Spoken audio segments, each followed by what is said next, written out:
Revolutionary talk for revolutionary times. Promoting peace, liberty, and prosperity around the clock. LibertyTalk.fm.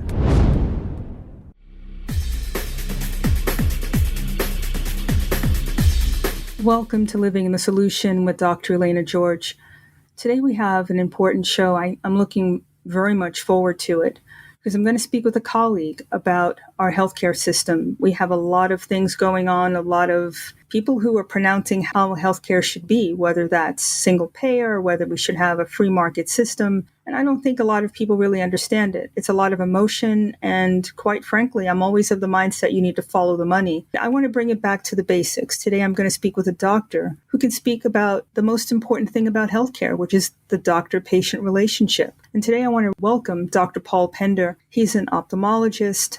He is a blogger and an author. And today we're going to speak about his book, Rebuilding Trust in Healthcare, a doctor's prescription for post-pandemic America, which is extremely timely because with everything going on in the Supreme Court or about to go on in the Affordable Care Act, we need to actually speak about what it means for doctors and patients and what it means for us going forward. So Dr. Pender, I want to thank you so much for joining me today.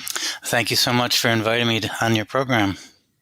One of the things that strikes me about you is that you're an advocate for the doctor and the patient. And to me, that's the most important part, the foundation of healthcare. And as a clinician, you practiced for 38 years in healthcare and as an ophthalmologist. How did you come to write the book? Because you, like I have, been on the front line, and I'm sure you've seen, as I have, changes that I don't particularly welcome them. So I want to know what really spurred you to go down this path. Well, it was a bit of a lengthy path, so I've actually prepared some remarks that I think might be helpful to understand where I was coming from. And it really has to do with telling stories. So I would like to just read a piece that's from my blog because it'll kind of outline where I came from. Sure. Storytelling. A powerful communications medium with the chance to get into someone else's mind and connect through experience. Sometimes the experience is vicarious because not everyone has lived with what the storyteller has, but the storyteller's words can have a profound effect, and the listener can appreciate what is told within a recognizable context. The works of Shakespeare are an immense collection of stories of triumph and tragedy, of love and sacrifice, of comedy and play on words. His characters were often of the nobility, but the messages in his plays spoke to universal truths. Shakespeare's audiences were rarely of noble means, but they felt a sense of involvement with the actors, a connection created by story. Storytelling has its roots in language across the spectrum of human communication, from cave paintings to hieroglyphs, from campfires to podcasts.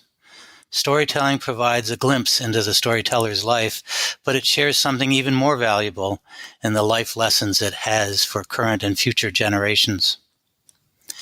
As I was approaching my retirement from medical practice, I received a brochure describing the Harvard Writers Course for healthcare professionals, and I decided to attend. What I learned from the faculty and attendees changed my attitude about giving up what had been my professional identity as a doctor. Through writing, I could assume a new purpose, to tell stories of my patients and to provide insights into the medical profession. One of the books I read on writing well captured my thoughts at the time. Quote, "Memoir writing is an important kind of writing.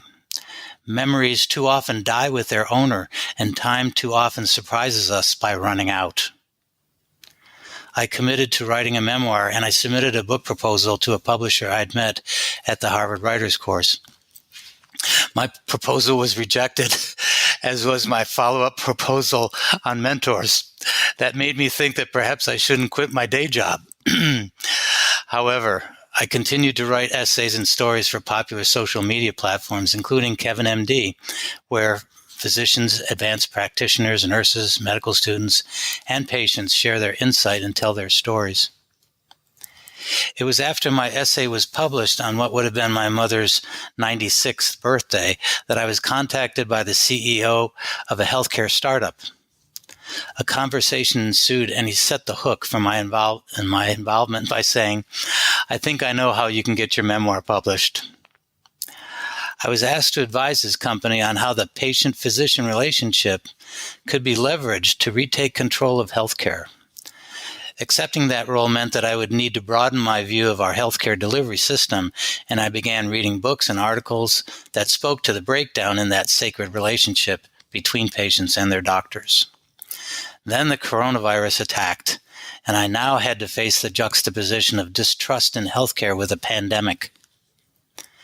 Fortunately, by that time, I had developed a sense of how a prescription for rebuilding trust in healthcare could be formulated, and I began writing during the COVID-19 lockdown. Things happened rather quickly after that. My editor for Rebuilding Trust put me in touch with a publisher who is also a graphic designer. We scheduled a series of phone calls to follow the script for developing my imprint, selecting a book cover design, and getting my book published. From there, her contacts led to the ebook version, and what followed was the audiobook that will be available around Thanksgiving this year. I have a lot to be thankful for, and the stories will keep on coming. So there's my story in a 5-minute nutshell. And really, I started writing because I felt it gave me a way to express what I was thinking.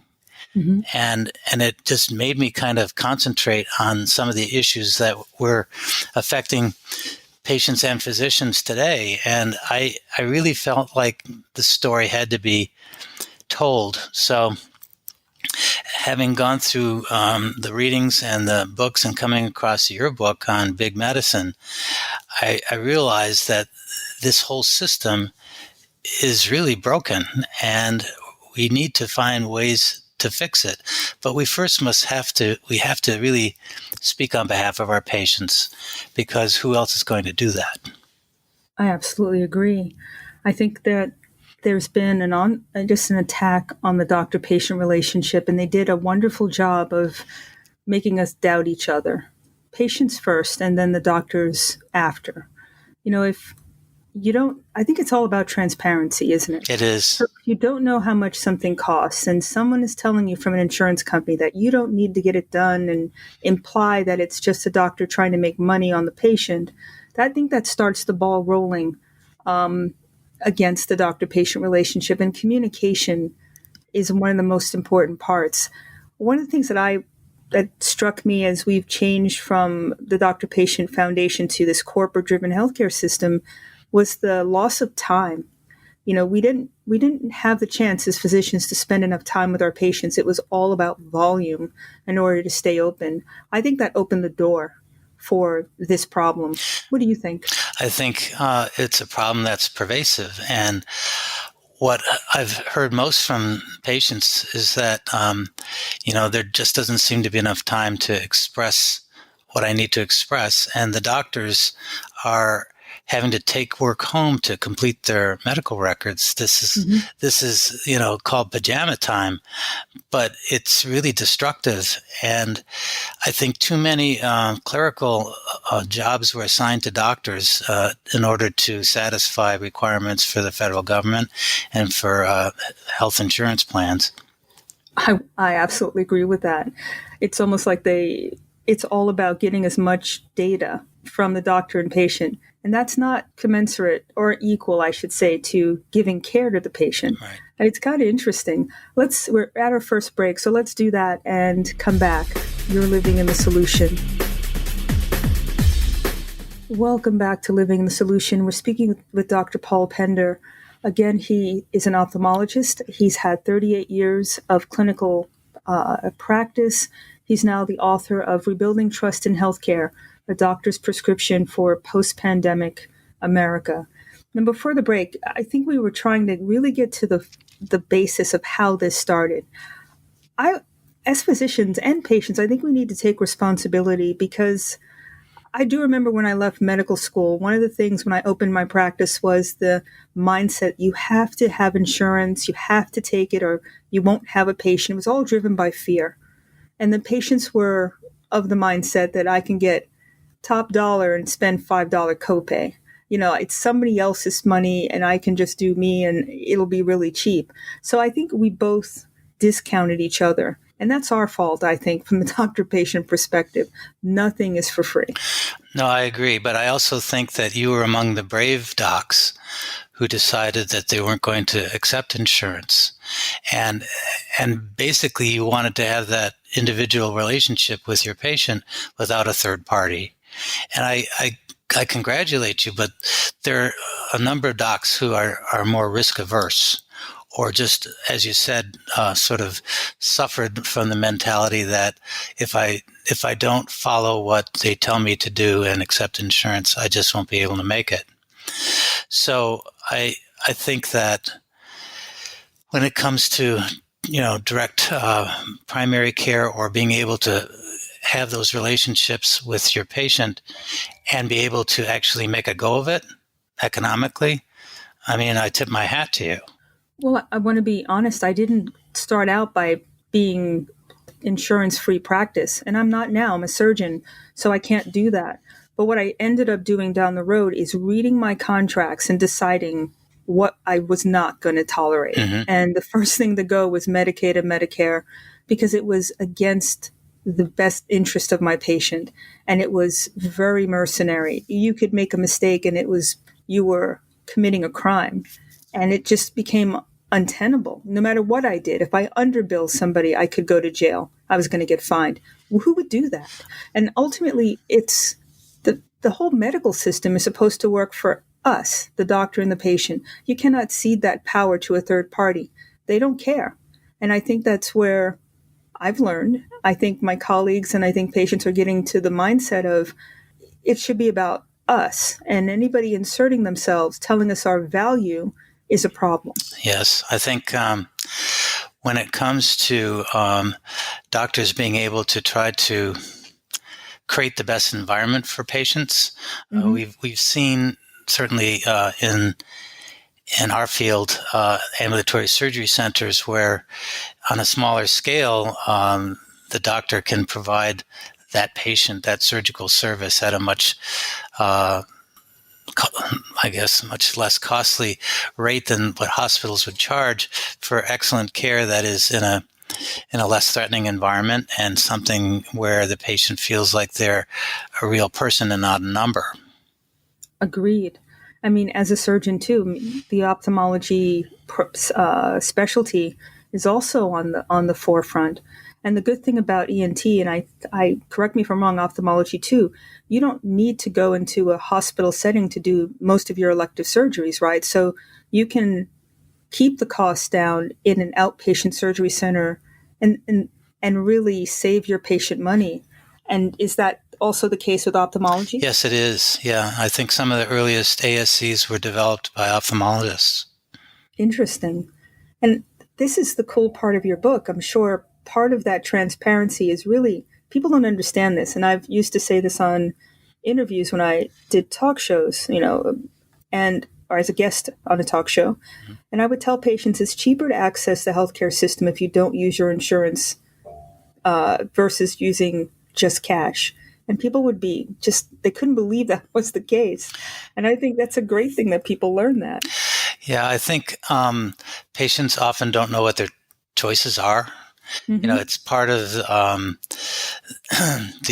obscuration of the plans. And if you've ever had a patient look confused when they were presenting you with an explanation of benefits, you understand that they feel lost. They feel lost at sea. True. We do it sometimes. I know. As well. Well, when the Medicare manual is some 800 pages long, how are you going to be able to follow that and make sure that you don't get tripped up on something? No, and it changes. That's the thing too. You can get it down for 1 year, but it's completely different the next year. When I found that these new changes that were occurring in the law about 5 years ago, I realized that if I wanted to still make eye contact with my patient and not mm-hmm. have to be turning my back to them to fill out check boxes on the computer, I hired a scribe. And that way I could look at the patient, I could get a history. The scribe would essentially record the pertinent elements of the history, the chief complaint, and what have you. And then I would dictate physical findings right there at the slit lamp as I'm examining the patient. Mm-hmm. And then I'd say, okay, and now I'm going to translate this into plain English for you, and here's my plan. And then I would look over her shoulder when I was about to leave after the patient had their questions answered, and see that the record was complete. And I left, and I didn't do any stuff at home. And I just felt like this was an added expense on my part, but it was so that I could still continue to practice the way I wanted to. And having that eye contact and that sort of connection with the patient, I think, is really important. It's energy. It's that connection that first of all, you care. And I think patients really, they deserve that. They don't deserve to have someone's back to them, spend 5 minutes, walk out the door and just throw a prescription at them, right, or call it in. But I also think that patients needed to ask for more. This would never have gotten to the point it was had patients had said, I'm worth more. I don't want to do this. And I'm not going to go to a physician who treats me like this. Right. Right. So this is I have to take responsibility for our health profession, but patients also need to take responsibility. They devalue themselves and they devalue the doctor. And fighting over a $5 copay and, being outraged that you had to pay anything at some points kind of set the stage. It ceded their control. And that time is the most important part. I know we both most likely trained the same way, where the history is the most important part of making the diagnosis. Right. It's not the examination. Examination is to confirm what you came up with in your differential during the history part of the exam. There's no time for that now. Right. And I think you were right about the passivity that was expressed on both the patient and the physician's part, because we were sort of feeling like we had to knuckle under. Mm-hmm. And I felt like if I could deliver the type of care I wanted to in a setting that I actually could control myself, then I was going to be serving the patient's interests, and I'll be able to sort of hire my own people and kind of run the show the way I wanted to. So yes, it was about getting some semblance of decision making back in my own hands.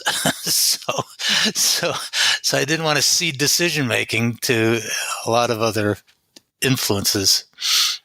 Isn't that it's sad though, because even though we try to maintain that autonomy, the insurance companies, when they're involved, play a huge role. They get to decide what gets to be pre-certified.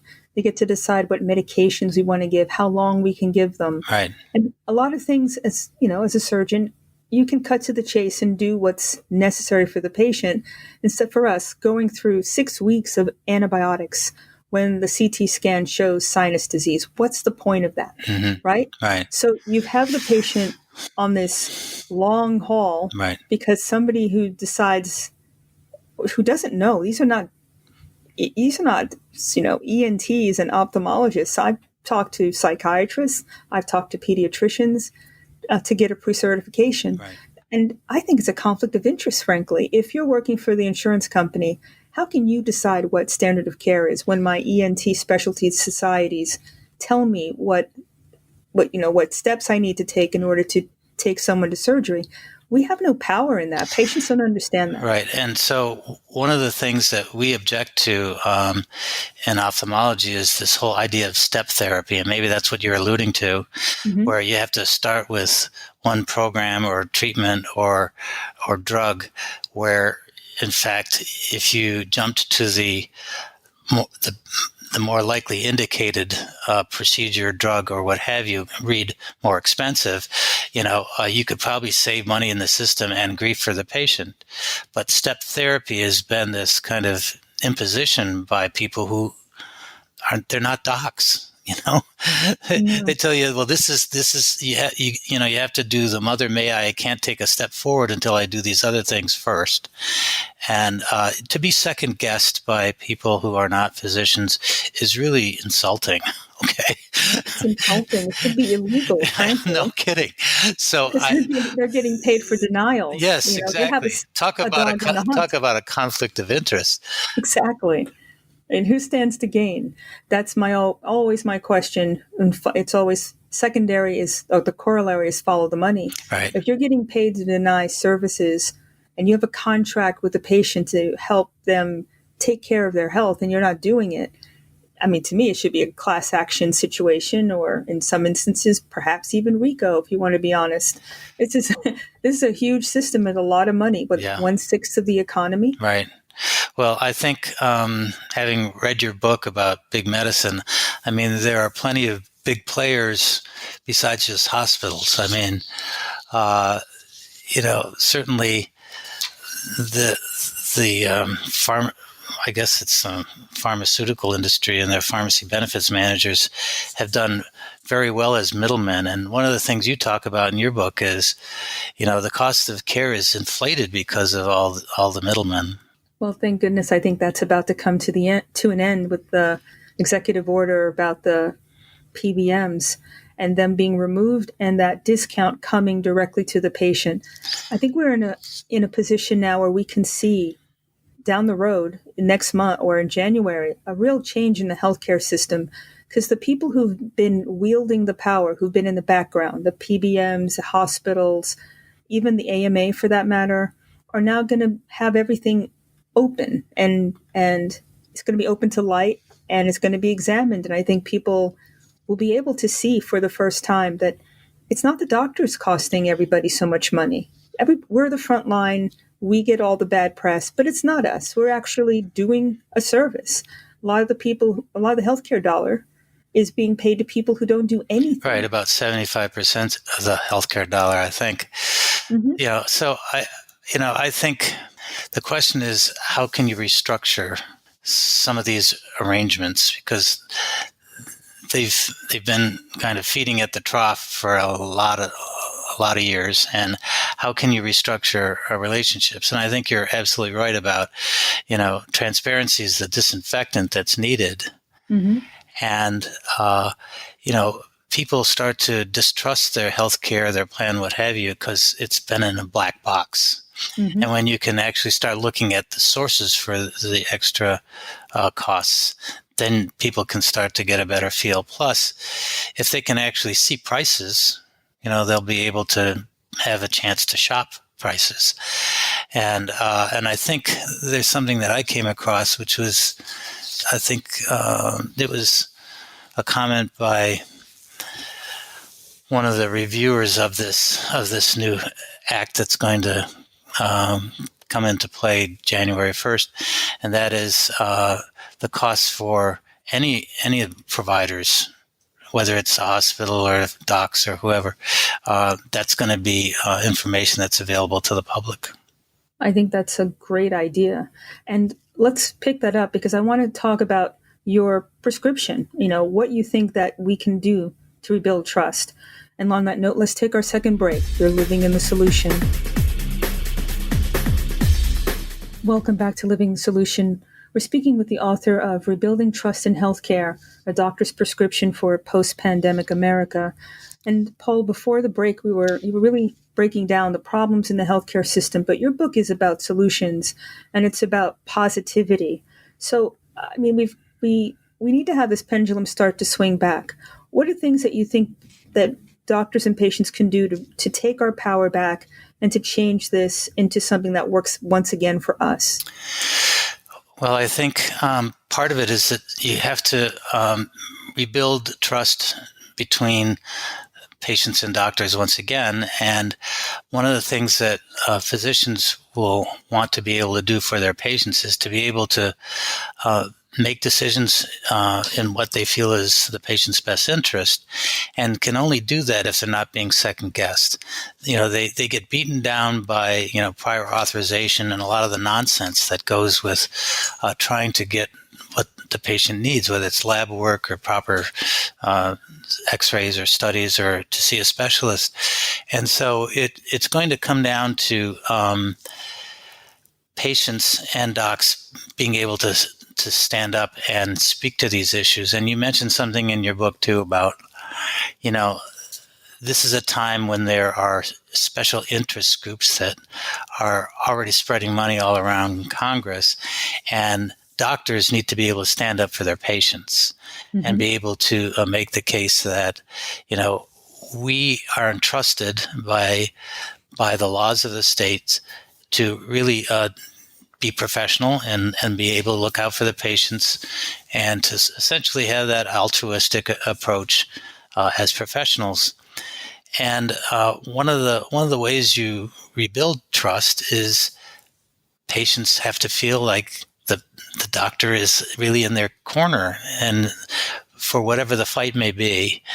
And so that could be legislative, it could be other things, but really, I think the solutions that are going to have to come about may have to come, in a very organic way. And you've found with your own practice that you start small, and the ripple effect may start to really affect the rest of the healthcare landscape.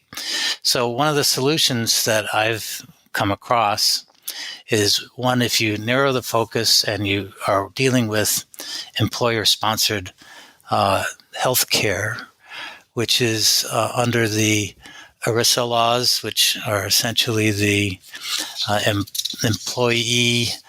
Let's see, I've got my notes here. It's the Employee Retirement Security Act of 1974.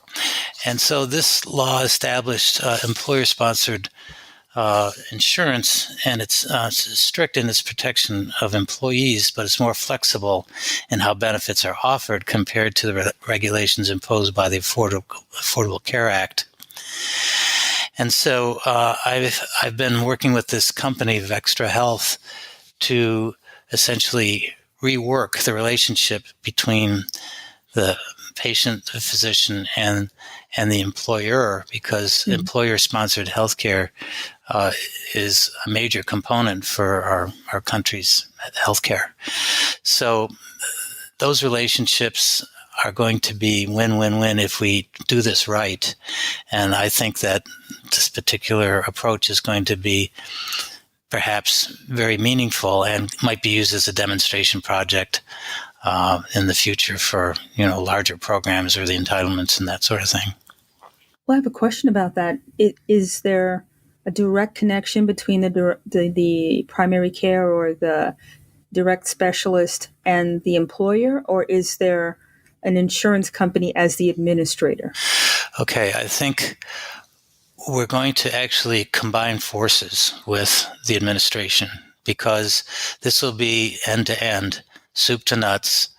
The patient as employee, right through the essentially concierge people, nurses and others who are going to help the employee navigate the healthcare system through the types of care that they're going to get, and be administered in such a way that we can look at outcomes.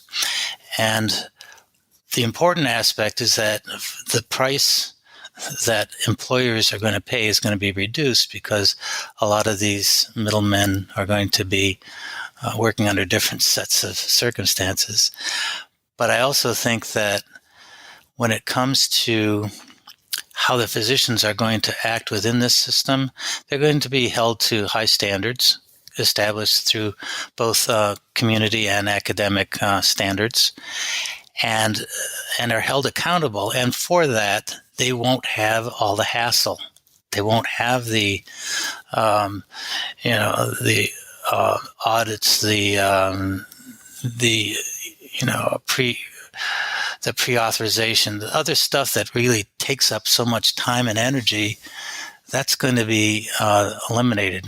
And the back office part of the administration side is going to be pretty seamless. So I'm encouraged by this. In fact, part of the reason why I wrote the concluding chapter in the book is that I think there are some solutions, but these are very focused, and you have to start small and make it successful, do it right, and then we'll see where it goes.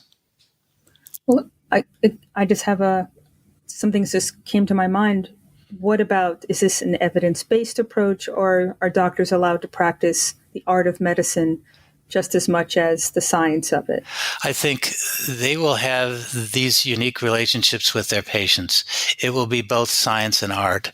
But I think what they will also have to do is realize that there are probably some procedures or some frequency of procedures that may be outliers.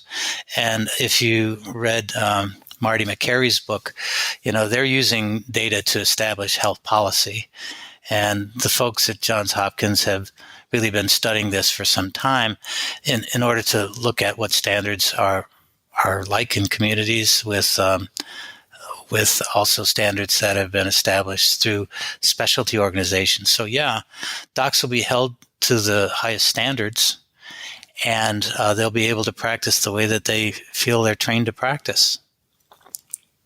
To me, I take a little different approach towards that. That's a data-driven, it's patient outcome-driven. How do you make outcomes happen? I mean, everybody's different. So yeah, everybody is different. And I think what you're trying to do is say, okay, if your ENT specialty says that this person ought to have a surgery instead of 10 weeks of antibiotic, you're going to probably want to follow that directive rather than take some insurance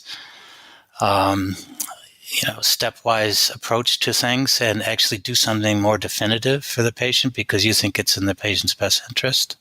Mm-hmm. So, I think data is important, but also is personal judgment.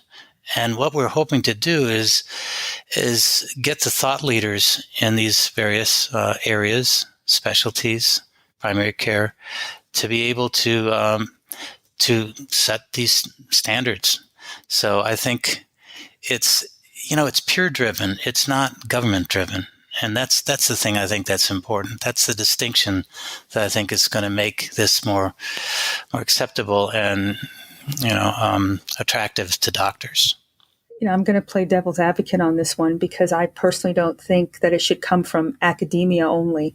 Oh, and that's where not at all. No, in fact, if you read what McCary and his group talk about, they actually look at the community standards and clinical practice, not just ivory tower medicine.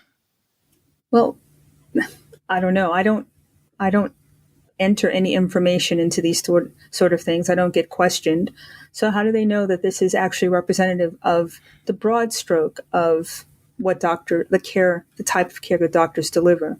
And if it's going to be evidence-based, it's going to be pharmaceutical driven. And what about the guys who and gals who want to do a natural approach? So there seems to be possibly to do what kind of approach? A natural, holistic approach to healthcare that doesn't involve writing a prescription every 20 seconds. Are they going to be the outliers, or they're going to have the second tier because they're just not as important? They're not going through the same protocols to get to the same results. See, I just think it should always be not top down in any sense. And aggregating data, to me, it just doesn't.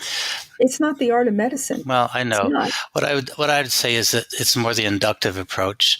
We're going to find what works, what seems to be successful, and what standards have been established by the specialty. So yeah, I mean, it's not top down. It's basically saying what seems to work, what seems to be best practices. Why do we need that exactly? Because a doctor and patient relationship is unique to me, and therefore my way of getting to the endpoint is different than a colleague down the road, but we get to the same endpoint. If you can, if you can get to the same endpoint, wonderful. A happy patient and a patient who's discharged or healthy is the endpoint to me. So trying to make us all herd a certain way to get a data point it's not medicine to me. You're still having to jump through somebody's hoop. It may not be the government's, but it's going to be, doctors in your community. That just doesn't sit well with me. I got to be honest. Well, you're such an iconoclast. What can I say? I'm a freedom-loving person. I love what I do. I know. Every patient gets treated Come differently. on. No, I know. No, you're fiercely independent, and I admire. I admire you. I'm not alone, though. I admire you for that. Come on, Elaina. On that note, let's take our last break. All right. You're living in the solution. Welcome back to Living the Solution. We're speaking with Dr. Paul Pender. People need to go to his website, paulpendermd.com. You can buy his book, Rebuilding Trust in Healthcare, A Doctor's Prescription for a Post-Pandemic America, directly on the site. And I do love that. If you can cut out Amazon and go directly to you, that's what I'm all for, too. I know. Absolutely. Don't take any detours. Elaina, you go right to the heart of the matter. Hey, I'm not messing around. I know that. Well, I mean, I appreciate academic medicine. It's not like I don't. I trained. I went to awesome institutions. I know you did. I looked at your resume.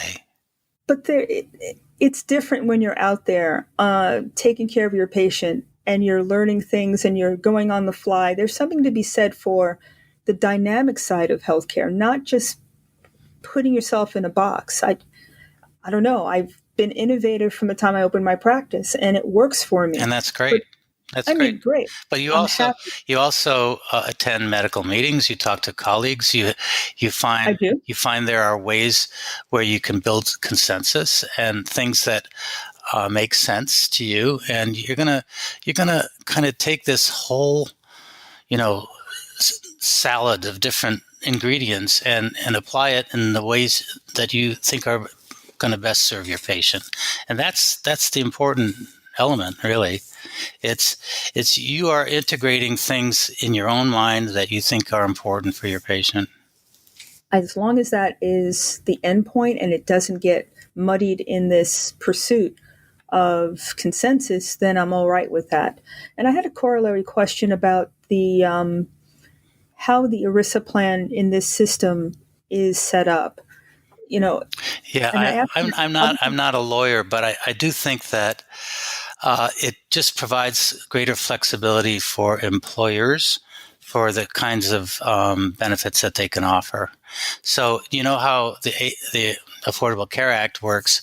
It was you had to have all these benefits, whether you use them or not. You had to pay for pediatric dental care, even if you were essentially in your early 60s and you didn't have children at home. Right. So, I mean, the point about the flexibility side is, I think that's what's going to allow employers to have a better grasp on how all this money is going out for benefits. I guess I don't think I was clear. My question is the relationship in this system between the doctor and the employer, or is there an insurance company acting as the middleman? Or is it just the doctor goes up, I can see all of your patients for X number of dollars and do these, and it's flat and you have it's not. No, I don't think that's how this is envisioned. Okay. Well, who is the middleman? Who's administering it? Okay. I think the company itself has the wherewithal to be able to administer the program for the benefit of the employer. Because in the past, there were third-party administrators for these major health plans, and they were stuck. They couldn't do anything innovative. They had to essentially use old hardware and old systems to try to deliver a product for the employer. Right. And now there's going to be some innovation that's going to be available that couldn't possibly take place under the old arrangements. Okay, I get you now. So Vextra is the entity that the employer uses contracts with on a per member per month basis for being able to bring into the fold the doctor panel, the nurses who will help navigate with the patient through the whole business, someone that they can pick up the phone and say, I've got a question about such and such. How can I get this accomplished? And so, part of the problem with healthcare now is that there's so much uncertainty. Mm-hmm. People don't know what entry point they should be in, right? So I think this will help because there'll be professionals there to guide them. On the flip side, on the doctor side, are you looking more towards doctors who are independent, like the direct primary care physicians and specialists, or still working with hospital-based doctors? I think that we're not excluding hospital-based doctors, but I think, unfortunately, they are already they're under the control of their masters, right? I mean, if you are a salaried employee of a hospital, you don't have the independence that other docs do. So, part of my reason for getting involved with this really has to do with, can we create a viable alternative to hospitals just taking over all doctor practices? Can we allow independent physicians and private practice to still survive? Mm-hmm. And that's why I'm involved in this. Well, it's admirable because to me, the best part of healthcare is the independent side, who haven't ceded control to these corporate entities, and they have a direct, relationship with their patient, and they can keep the price low. And I think, I'm with you on this. Okay. No, I'm just saying. I think the Affordable Care Act was the best thing that happened to us initially, because it made doctors have to make a choice. Either you gave in completely or you stood your course. This, to me, is a secondary positive. And the fact that it's going to be listed what the costs are for an ENT in a hospital base with the, what do you call those fees, facility fees versus someone independent. Mm-hmm. I think it's going to help the independent side and independent practice. And I think I would say that employers, knowing that they can work with your organization and be able to take care of their employees and not be, priced out the way they've been. Right. This actually, you put pressure on the system. Well, think about how the employer has had to deal with this. They would have a broker come to them. They would say, well, I'm sorry, it's going up 10%. Your costs for healthcare benefits are going up 10% this year, but I got it down to 8% because I've worked with this, a major insurance company, and they're willing to do it for only 8% increase. Well, in fact, mm-hmm. Those are fabricated numbers, and you have to look too at the health insurance brokers who are getting retention bonuses for still being able to kind of take the employer by the hand and lead them back to the company that is making unbelievable amounts of money, mm-hmm. because they're public companies and they have to answer to their shareholders. So it's one of those situations where the employer has really felt as inadequate in dealing with the structure as the docs. and guess what? It's the employer that's paying for the benefit. So I think working with employers in a more just way will allow them to feel like, hey, we're all in this together rather than on opposite sides of the table. Oh, you're describing the power of transparency. I mean, I assume, getting doctors who are going to say what their costs are up front, right? Absolutely.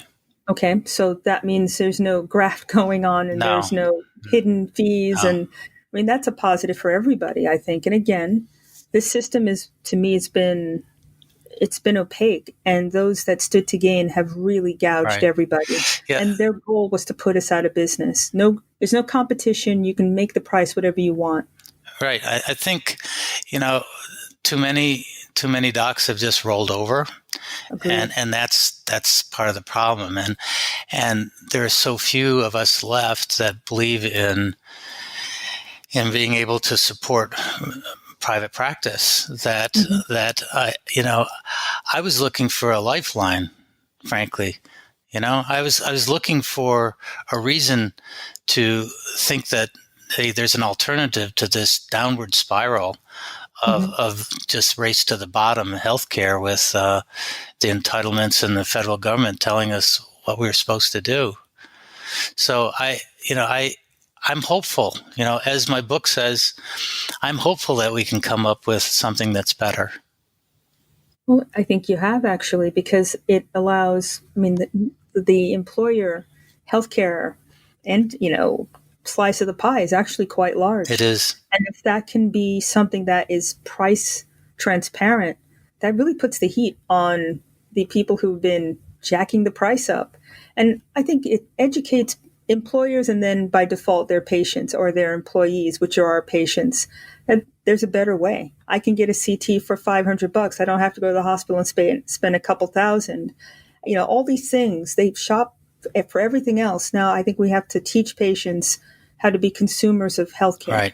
Right. And that benefits everybody. Right. And in the past, they've had nothing to go by.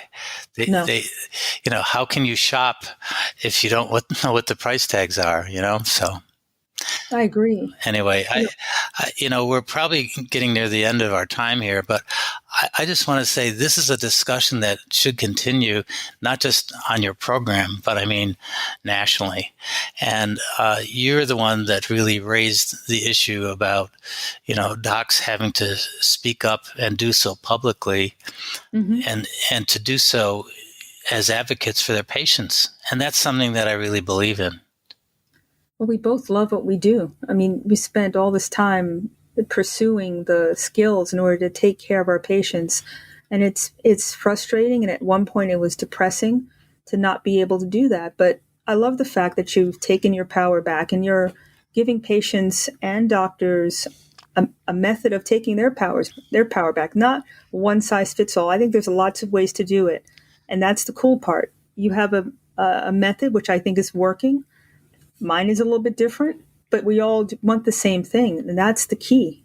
And I want to thank you so much for coming on today, because it was an eye-opening conversation. I think we both want the same things. We're just coming at it from slightly different ways, but I think your way is admirable.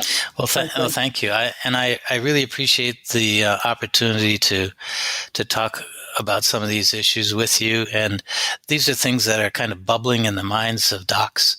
I really think that maybe what they're looking for is an alternative, because from our perspective, and I think I can speak for you, is that we really believe that, our roles as physicians it's a calling. It's not just an answering of a job description. So if we can actually encourage docs to find an alternative to what they may have feared was their only way out, then you know what? I think that we've done our job. I couldn't have said it better. In the few seconds we have left, how can people reach you and get your book? Okay, so they can reach me through my website, paulpendermd.com. And there's instructions there for being able to order the book. And, I think, I would also say that I finished it during the COVID lockdown. So the material is up to date through June of this year. And hopefully it'll still be relevant when people decide to buy it. I'm sure it will be. It's truths about the power of the doctor-patient relationship. That's timeless, frankly. I think we need to just get back to that. Well, thank you so much for letting me be a guest on your program. I really appreciate it, Elaina. It was an absolute pleasure. And thank you, everybody, for living in the solution.